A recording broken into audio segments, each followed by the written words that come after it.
राम राम, जय सिया राम। थंबनेल देख करके आप ज़रूर चौंक गए होंगे कि सिस्किया में मैंने ये कौन सा नया टॉपिक जोड़ दिया है, लेकिन इस टॉपिक को डिस्कस करने की आज बहुत ज़्यादा ज़रूरत है।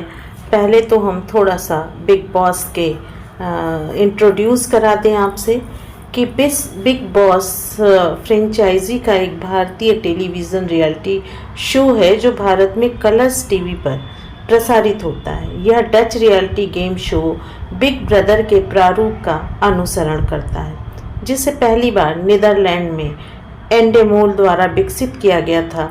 17 वर्षों में शो के 17 सीजन और 3 स्पिन ऑफ संस्करण आ चुके हैं। अगर ये मैं कहूँ कि ये किस पे आधारित है, तो जैसा पहले मैंने बताया बिग ब्रदर, और इसे बखूबी, हालांकि और लोगों ने भी इसे होस्ट किया, लेकिन सलमान खान को सबसे ज़्यादा लोकप्रिय होस्ट के रूप में स्वीकार किया गया। इसमें जो पीछे से बिग बॉस की आवाज़ें आती हैं वो आवाज़ें हैं अतुल कपूर और विजय विक्रम सिंह की।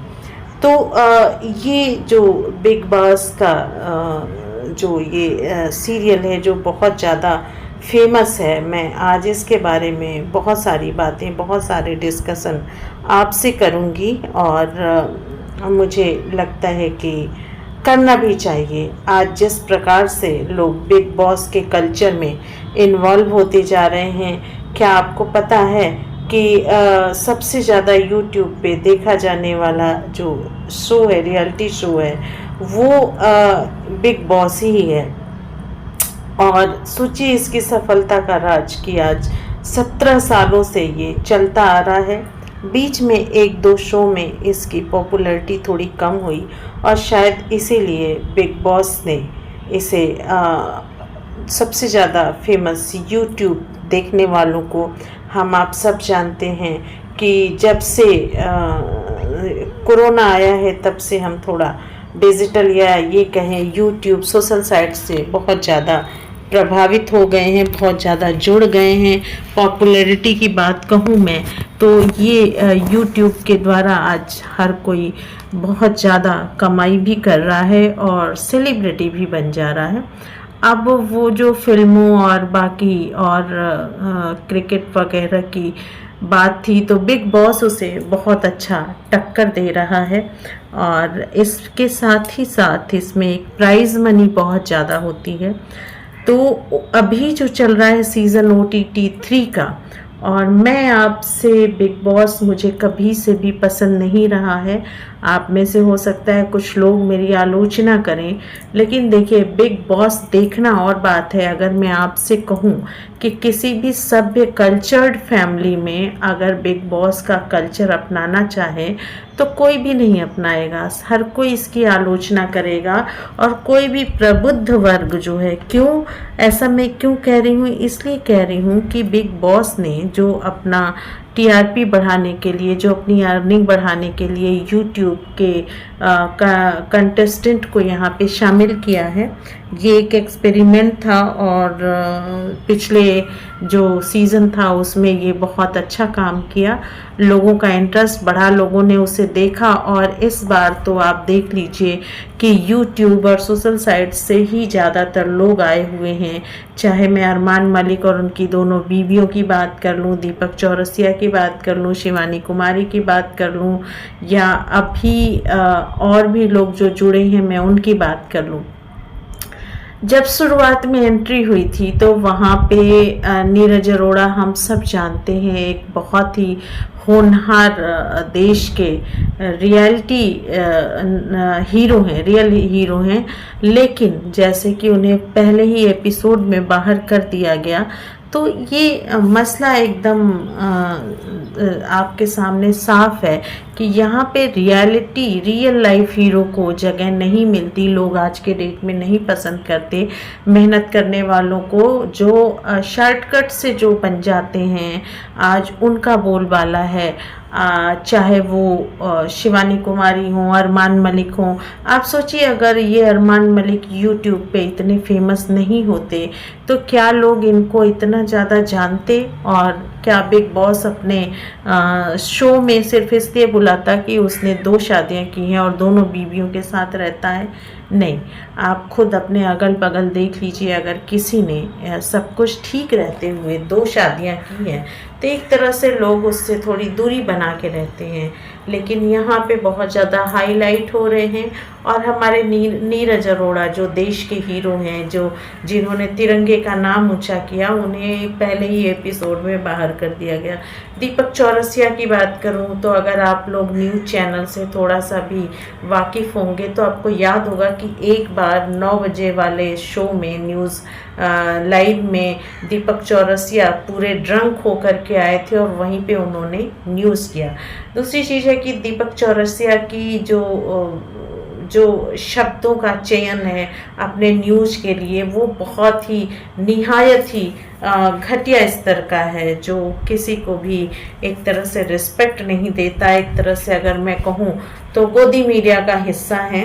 एनीवे, वो क्या करते हैं क्या नहीं करते हमें उससे नहीं मतलब है। और उसके अलावा आप यहाँ पे देखिए कि लोग पैसों के लिए ही आते हैं और पैसों के लिए वो कुछ भी हथकंडे अपनाते हैं, लड़ाई झगड़ा, गाली गलौज। और सही कहूँ तो बिग बॉस ऐसे लोगों को ही चुन करके लाता है और अगर वो उस लायक नहीं है तो जनता उनको बाहर का रास्ता दिखा देती है। मैं नहीं जानती वोटिंग के लिए लोग क्या क्या करते हैं और किस तरह से अपना प्रमोशन करते हैं, लेकिन मुझे जो आपसे मेन डिस्कस करना था, आप ही बताइए।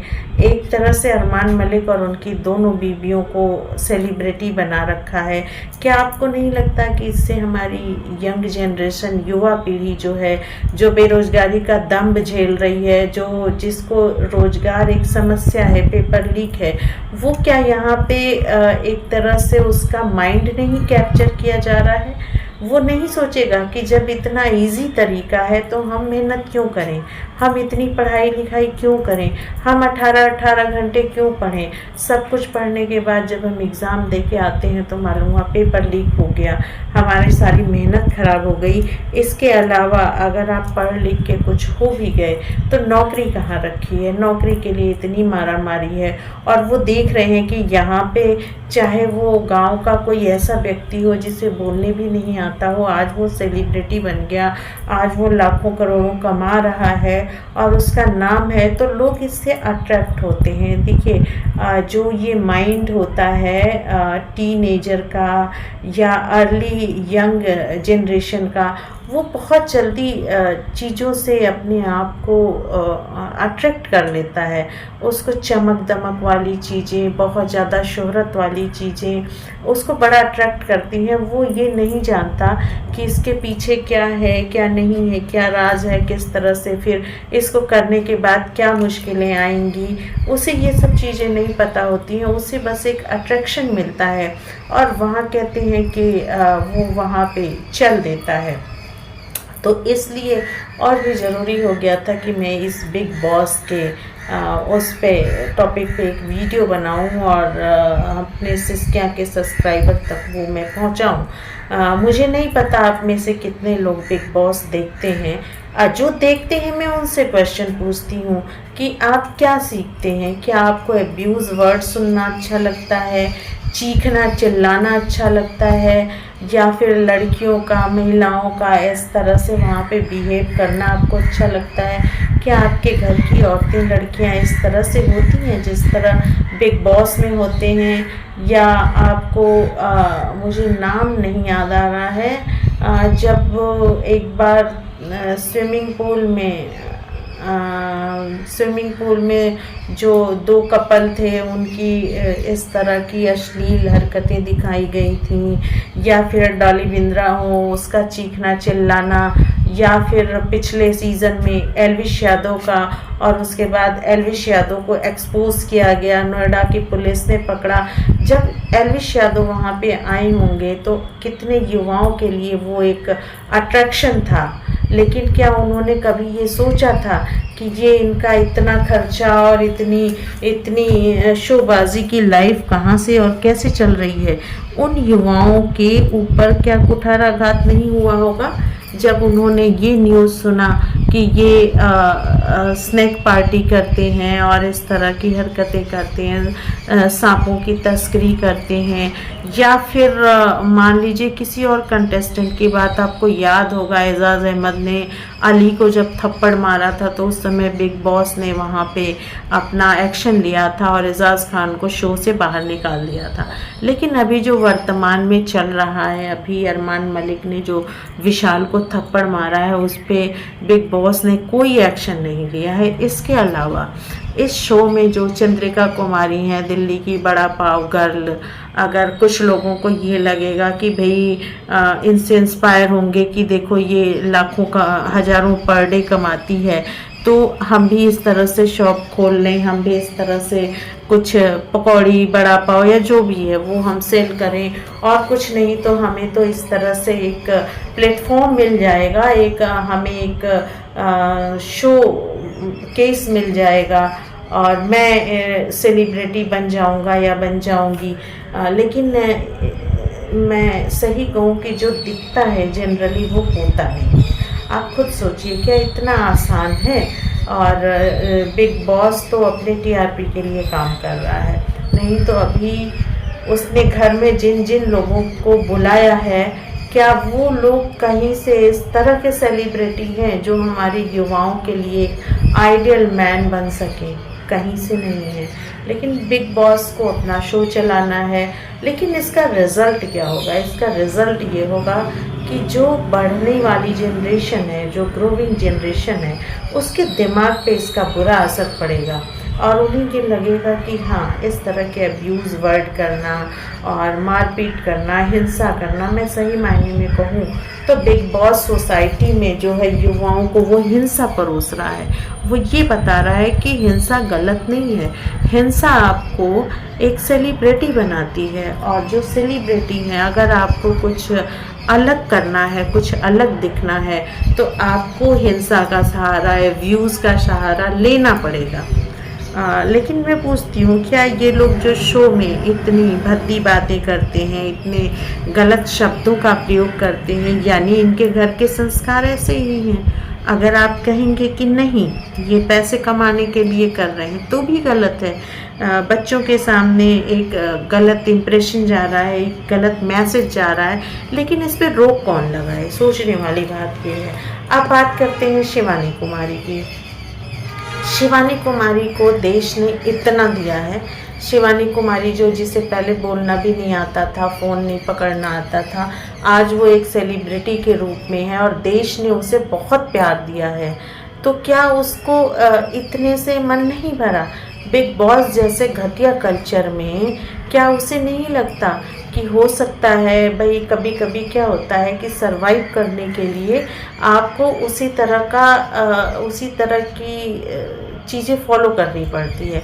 लेकिन इसमें जो आपकी इनोसेंट इमेज थी, इसमें जो आपकी मासूमियत थी, इसमें जो आपकी सच्चाई थी, क्या आपको नहीं लगता कि जिन देशवासियों ने, जिन लोगों ने इसे एक सेलिब्रिटी बनाया, एक आइडियल पर्सन बनाया, उनके लिए कुठाराघात जैसा नहीं है? जब ये यहीं पे रह के इस तरह की चीज़ें देखिए, हम सीख जाते हैं, फिर वो जानने के बाद इतनी जल्दी हमारे ऊपर से हटता नहीं है। आप अगर ये कहें कि हट जाए तो वो हटता नहीं है। कुछ ना कुछ तो कहते हैं, चोर चोरी से जाए, हेरा फेरी से ना जाए, तो कुछ ना कुछ तो असर रह ही जाता है। और अब जो एक दो और भी नए कंटेस्टेंट इसमें आए हैं, एल्विश यादव का जो फ्रेंड है कटारिया, वो उसे भी बिग बॉस ने शायद तड़के के रूप में ही लाया है कि जैसे एल्विश यादव था उसी तरह ये भी बिहेव करेगा।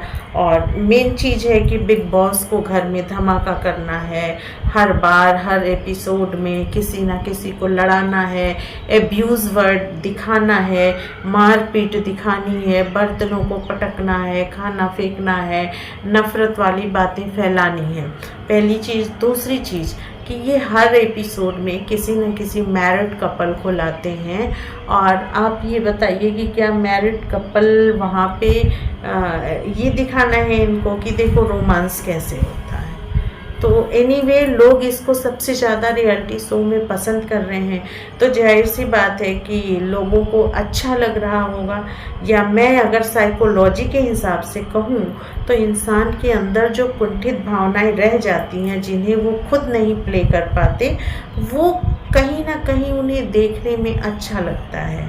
जैसे ये साइकोलॉजी होती है कि अगर पेरेंट्स लाइफ में कुछ नहीं बन पाते तो वो अपने बच्चों को गाइड करते हैं कि वो बच्चा वो बने।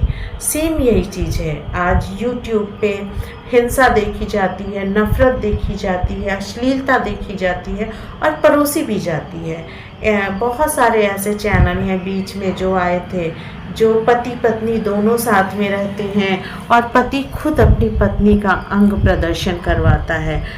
एक सोनी मोनी चैनल के नाम से था, जहाँ पे एकदम खुलेआम वो अश्लील हरकतें करती है, कभी कपड़े के ऐसे बहुत सारे चैनल हैं, इन्हें मैं डिटेल में बात नहीं करना चाहती।